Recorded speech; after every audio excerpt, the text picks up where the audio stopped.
నాకేమైనా రేవంత్దే బాధ్యత. మరోసారి నళిని మరణ వాగ్మూలం. నా జీవితంలో సీఎం తుఫాన్ సృష్టించారు. నా స్థాయిని తగ్గిస్తూ వచ్చారు. నా ఫైల్ డిస్పోజ్ చేయడం ఇష్టం లేనట్టుంది.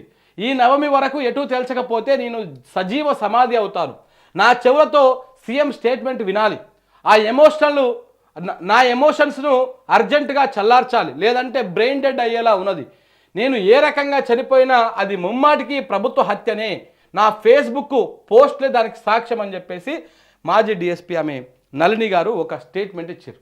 రేవంత్ రెడ్డి గారు అప్పట్లో కలుసుడు, ఆయన శిల్క నవ్వులు ఇవన్నీ కూడా ఉత్తే తుతుంబరం. రేవంత్ రెడ్డి పనితీరు, రేవంత్ రెడ్డికి ప్రజలకు లేకపోతే వీళ్ళ పట్ల ఏ రకమైనటువంటిది అది ఉంటుందో ఇది చూస్తే ఈ యొక్క చిన్న ఇన్సిడెంట్ అర్థమవుతుంది. ఎంత ప్రచారం చేసుకున్నారు, ఆమెను ఎన్ని రకాలుగా రాజకీయంగా వాడుకున్నారు, స్టేట్మెంట్లు ఇచ్చారు, కేసీఆర్ అందరినీ విస్మరించని చెప్పేసి మాట్లాడారు. మరి మీరు అధికారంలోకి వచ్చినాక ఒక మాజీ డిఎస్పీ, ఒక మాజీ పోలీస్ ఆఫీసర్కి ఆమెకు నాకు తెలిసి ఆమె ఎంత చేసినా ఆమె పెద్ద పని కాదు ఆమెకు చేసి పెట్టాల్సిన పని. మీరు ఎందుకు చేస్తలేరు, దేనికోసం చేస్తలేరు అంటే ఇక ఆ రకమైనటువంటి నిర్లక్ష్యం అన్నమాట. ఆమె చావు బతుకుల మధ్యలో కొట్టుమిట్టలు ఆడుతూ ఉన్నది.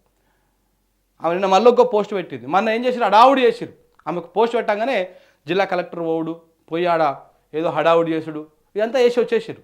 దాని తర్వాత నిన్న ఆమె మళ్ళీ పోస్ట్ పెట్టింది. రేవంత్ రెడ్డి ప్రభుత్వ వైఖరికి నిరసనగా ఆమె పోస్టు చాలా క్లియర్గా అర్థమైపోతూ ఉంది. ఆమెను సజీవ సమాధి అవుతా అని చెప్తా ఉన్నది.